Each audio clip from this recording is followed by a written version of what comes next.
should do it. All right. Hey, everybody. Welcome back to Jet Live. I've got Sara Deray with Sara Deray, right? Or Yeah. Sarah? I Sarah. go by both, so really, Both. whichever one you go with. Wow. Wow. I'm one of the few. Usually I get like a whack on the head if I pronounce it wrong. Um, Oh, I'm more picky about the H than the pronunciation. so no H. No H. I hope I didn't put the H there then. Anyway, Sara Deray, um, hailing from Pittsburgh. She is Rivka Duray's sister.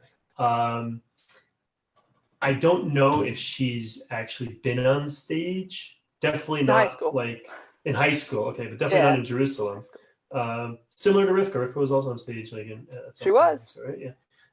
She hasn't been on stage in Jerusalem per se, but the reason why I called her in and I asked her to join me is because, first of all, hey, the Durays are awesome.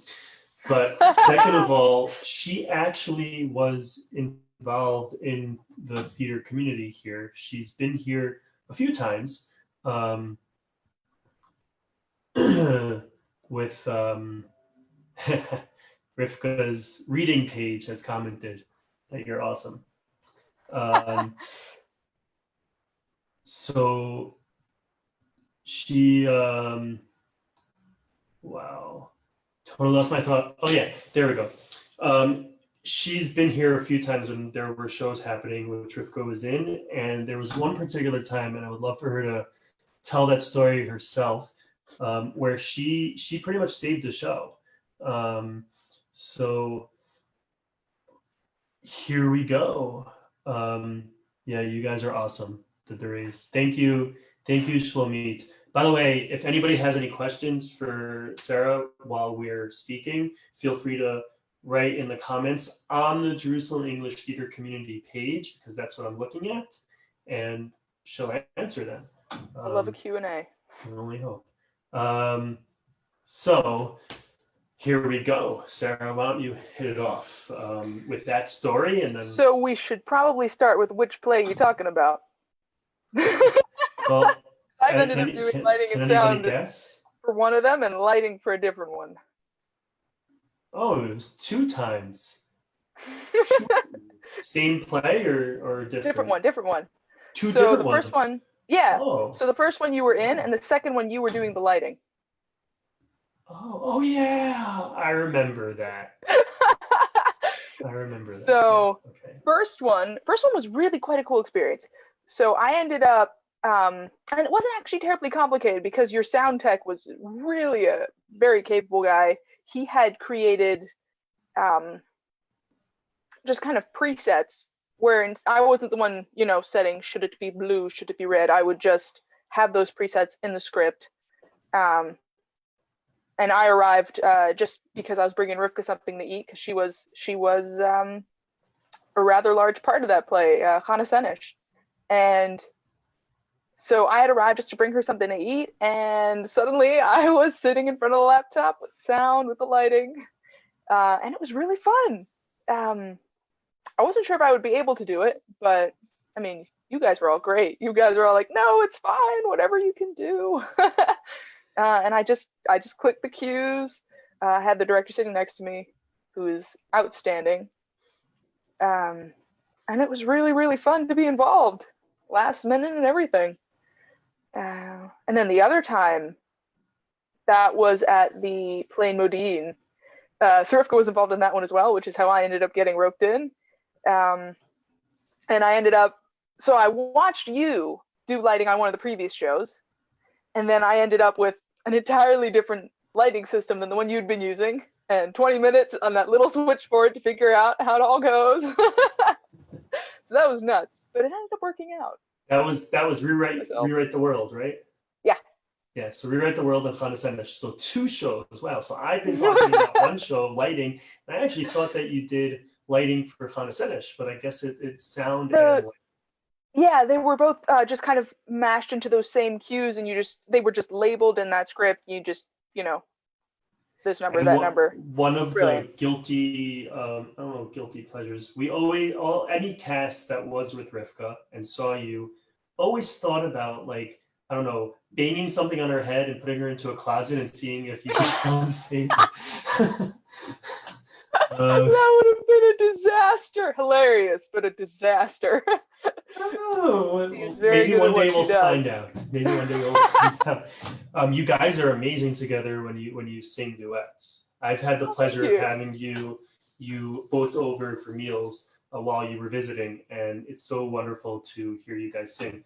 Rivka's asking you if there's anyone who compares to you in your unique good looks. I think she's Well, referring to me, but clearly. There's this one guy that I once met. He was close. well, you have how many siblings do you guys have? You have I'm one of 9. one of We are the nine. One only of we nine. are the only set of doubles. But it must be that one of them compares to your good looks and not Rivka. She's fishing for a compliment. I'm trying to steer her away. I'm determined to disappoint her.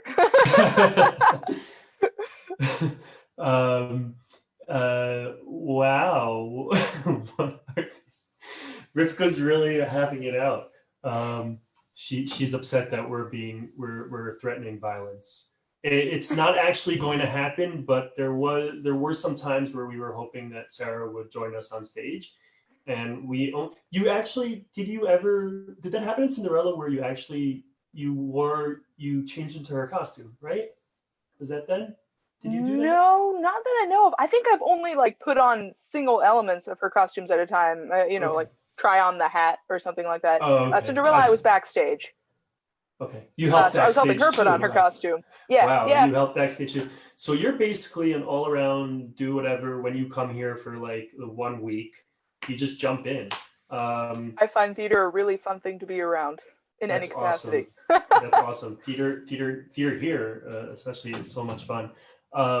We actually had Starcatcher as Eli Kaplan-Waldman and Ellie Greenblatt and Jeff Rosenstein today, and they were amazing. We talked about theater, and we talked about how theater community, like the people that grow up in this community. Excuse me. I mean, Rivka joined. She came off the plane and jumped onto stage, and she's just been really involved with shows. And you come for like a week, and all of a sudden you're just jumping into whatever's there. There's a life to it, a gravity. You get pulled in. We have Michal Moore with us, and she asked you what your favorite show what favorite show you've seen in Israel. We talking? I'm assuming we're talking theater. Yeah. What? Yeah. Why? Oh, How many movies have you seen? A great many. You have to say Cinderella. To be honest, that's what I was going towards, because I saw that one the first time I saw it with the Millers, who are our friends from Givat Shmuel, and we're very close with them. And it's like going with family. And we all sat. We were our little cheering section. And that play was really fun. The first time I saw Rodgers and Hammerstein Cinderella, it didn't compare to like the Disney one, and I was like, oh, what's going on? And then I saw it again. I find it hilarious. It's Cinderella with a sense of humor, and brilliantly done. You guys did it brilliantly, and just put my own vote out there. Every time Rivka went out there, it was so much more fun. Yeah, she was brilliant. she was one of the best villains ever because she had so much fun doing it. She was great. I think all the kids actually afterwards came up to her and were like, "Can I get your picture? Can I get your photo?" And she's like, "What? I'm supposed to be evil mother. What's going on here?" I could be wrong, but I think that's what happened. But that was probably my favorite. Chana Senish is probably the one that touched me the most. It was very heavy. I cried. I'm not gonna lie. I bawled when when Chana Senish is walking out towards her execution. Oh my gosh, that one got me. Rewrite the World. That was a fun one to see. I like the music. I'm trying to think which other ones I've seen. Oh, I was there for rehearsals of Hidden, which was, from the rehearsals, I can only imagine what the show itself was probably like. I got chills. That one was very impressive. You've really gotten around to a lot of the theater companies, yeah. And seen all of their work, and all I'm hearing is like really good stuff. That's amazing. I mean, we have amazing companies in Jerusalem, and you're generally coming from the outside. Like you're not really here that often. You come in to see. I mean, obviously you're cheering on your sister, but in You know general, it. like that's really great to hear that like, each show you had something good to say about. I want to go back to just you mentioned that you cried during Chana Senesh. Mhm. Has Rivka ever made you like really cry other than that time? We're siblings. We grew up together. Neither one of us are angels. What do you think happened? do you do you have a A do you particular have a story. special Ooh, story about that? gosh. I mean, generally we're very decent to each other, so nothing I can think of, to be honest, right off the top of my head. Oh my gosh, awesome. That's great to hear. Hmm. Rivka, you hear that? I think she's saying it's so awesome having you here during shows. It is, it really is, and just the Good amount fun. of fun you have, and also just what you're saying about the theater here. It's great to have you be part of it. Um, what are you keeping yourself busy with while you're staying at home? Any Hmm. did you draw that actually? Is that a The tree? painting, yeah, that actually is one of mine. Cool. And it says Yeah. live on it. Oh, yeah, it does, but it's actually it's live. But It's yeah, it's same. it's Jet live. Jet Didn't need to do that, but yes, live. my contribution. Thank you. Is that a recent one or No, that one's actually fairly old. I think I painted that maybe 2 years ago. You just have like a paint night or something. I had seen it. It was a tree that I had seen, and it caught my attention because in between where the roots kind of burrowed into the ground, there were just these small flowers crawling up the trunk. It was really beautiful. I have not done it any justice at all, but I just like the painting, it's and it's great. It's bright. great. It's So it's it's during my beautiful. It lockdown, has live on it. So what are you up to? during my lockdown, so my work transferred to online. You had to innovate in a few places, but overall, going quite well. Um, I write in my free time, so I've been getting to do a lot of that. Um, I had one story that I'd written about 3 years ago, and ever since then, I've been pursuing sequels of it, just because I feel like there's a lot more characters whose stories I wish to tell within that setting. And I've been having an absolute ball doing that. And Cool. then my martial arts training, which has transferred to Zoom, which is really cool. Yeah. Do you sometimes kick the computer by accident? Okay. No, though I've gotten close because what I do is I have my laptop plugged into a large screen, and the screen's what I'm looking at instead of actually my laptop. I leave my laptop open for the camera, and then that's pretty much all it does. Um, Exactly but my we'll be setup doing here. like a kick, a higher one, and I'll just be, oh, wait a second, I gotta move back a little bit, and you can see the screen kind of swaying, and I panic. The wind. So you write. Can you tell us a little bit about that? What your I mean, you talked about, which a lot. I've heard a lot of writers talk about that. Like they want to keep writing about the characters. They feel those characters and they just keep writing about them. What's your what's your process? Like, what's your writing process? What got you into writing?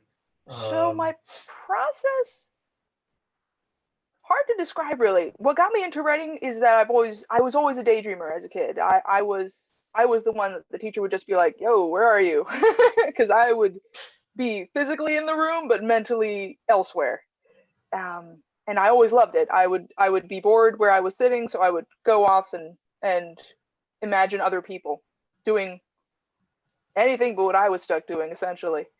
Um, and I always enjoyed it. And when I got to high school, I got this crazy idea of writing some of these things down so that I could read them later because I would forget them and I would just be like, oh, I remember I had a really cool one, but I don't remember the details. So I started writing them down. Um, I ended up writing an extremely long story in a whole bunch of notebooks, just spare notebooks, the sort of notebook where you start 5 pages in on a subject and then never use it again. I would grab one of those, start writing. Um, by the end of high school, I had about 25 of those. And I mostly don't write chronologically, surprisingly. I tend to write in pieces. Um, an emotion will occur to me, or I'll be in the middle of an event and it'll occur to me that this character from that story, this would be a really cool circumstance for them to be in, and I'll just start writing, and I'll put 3,000 words aside, 4,000 words aside, and then as more of these pieces come together, the story comes together, and the people come together. For me, it's really more about the people. I love the people interacting, the characters meeting each other, how they get to know each other, and then you just string it like beads, and that's the story. So that's my process. So And I love it. And you end up getting the story put together, or I know Rivka's working, like she talked about working on a video game that she's working on for like 5 years, and she just keeps on creating. Do these stories have endings, or is it just like a big world of characters? At the moment, I have 3 completed ones, and another one on its way, and then just chunks and chunks and chunks of a whole bunch of other ones. Cool. Just kind of pieces missing. Nice. I'm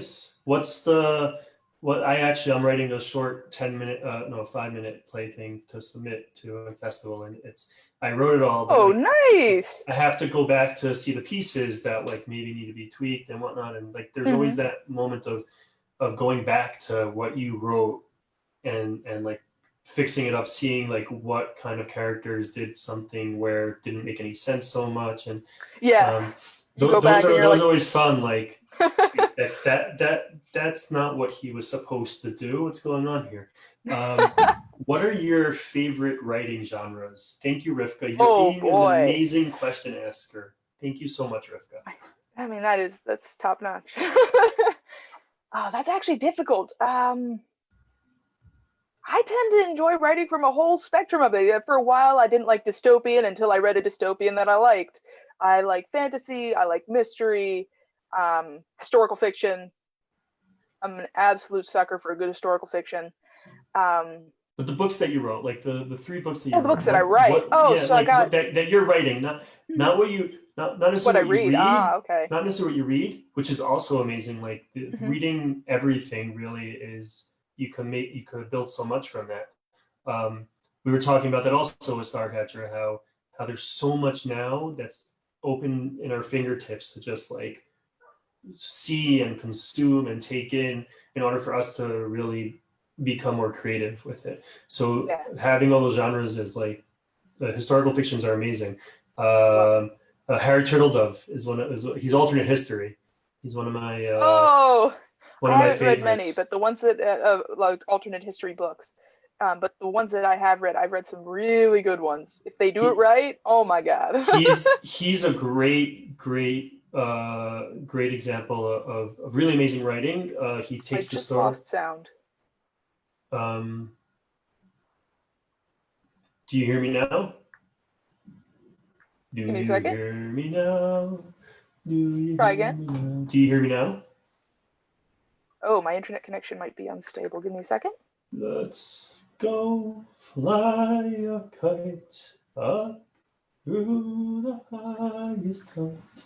Let's go fly a kite and send it soaring up through the atmosphere, up where the air is clear. There we go. I was just saying so many crazy things about Rivka. No, I was singing Mary Poppins. So basically, where were we? I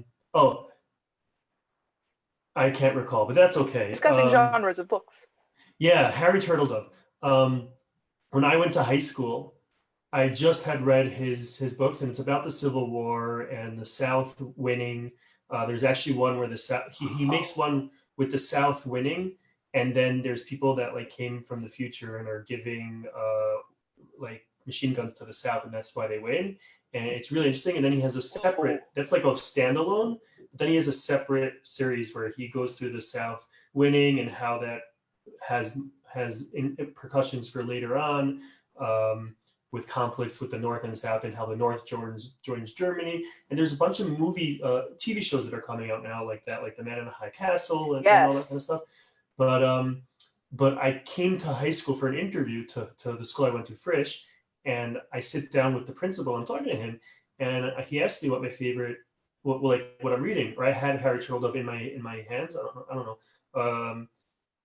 And he was like, "That's my favorite author." So Oh, obviously, ooh. like at that time, like that's what Props. he loves. So like I got into Frisch, yay me.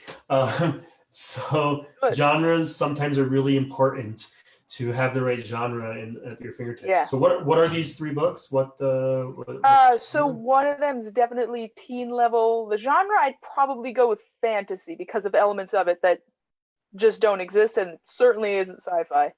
Um, the other one is dystopian, but not chaotic dystopian. It's kind of that, and I don't even know if this necessarily would fit under dystopian. I feel like dystopian is so tied into a certain amount of chaos where the future, it's not just the future, it's the future gone wrong in some way or gone crazy. Um, so this is kind of post that point where the craziness has already happened and life is radically different, but it's not in upheaval anymore. Mm-hmm. And then the third one's actually a children's book, so that's historical fiction. Oh, Hmm. cool. And Yeah. are you planning to publish any of these, or is it just for your I own? would be very open to the possibility of, at the very least, publishing the children's book. The other ones, that would be a process. Mhm. I'm just trying to get to live. All right. Well, I think that's all. Unless anybody else has any questions, or you have anything else to share with us? This has been really fun. You're here. Other than Yeah. that, I'm set. This has been really fun. I mean, it's really nice to be able to speak with you and to share your experience and what you're doing with the community here. It's really great to be able to be doing this. I really am looking forward to. I love when this happens. Um, I'm really looking forward to more people sharing what they're doing and creating. And you've been a great addition to our community. Thank I'm you. just gonna see if anybody wrote any other questions. And I nope. Okay, so and Viva Wiesel, thank you for watching. If Marty wants Hey! to also join me on Jet Live, I would love for that to happen. There is a doodle, everybody, to sign up. If you want that information, JerusalemEnglishTheater@gmail.com. You can write to me. Hopefully, we'll be starting to get more. Thanks, Marty. Sarah, you're the best. Ah, Um, and Ita misses you. Ita misses you. pizza. So we're going to be doing this. I set the doodle out through May. We're going to keep on doing this as long as we're having lockdown, and might even turn into more. I invite anybody to really contact me and join me on Jet Live. Jet It's fun. Live. I don't know if it shows Yes. me pointing to the picture, but Live. Here, let's do that together. Let's coordinate. Ready? Okay, go for it. Yeah. Live. Nope, I didn't point Nice. right. All right. That was awesome. Okay, so thank you so much, Sarah. Not a problem. And Thank you. have a good night, everybody who's watching from Israel. Have a good afternoon, everybody who's watching from Sarah's home. My time zone. Yes, or anybody else. And thank you for joining us on Jet Live.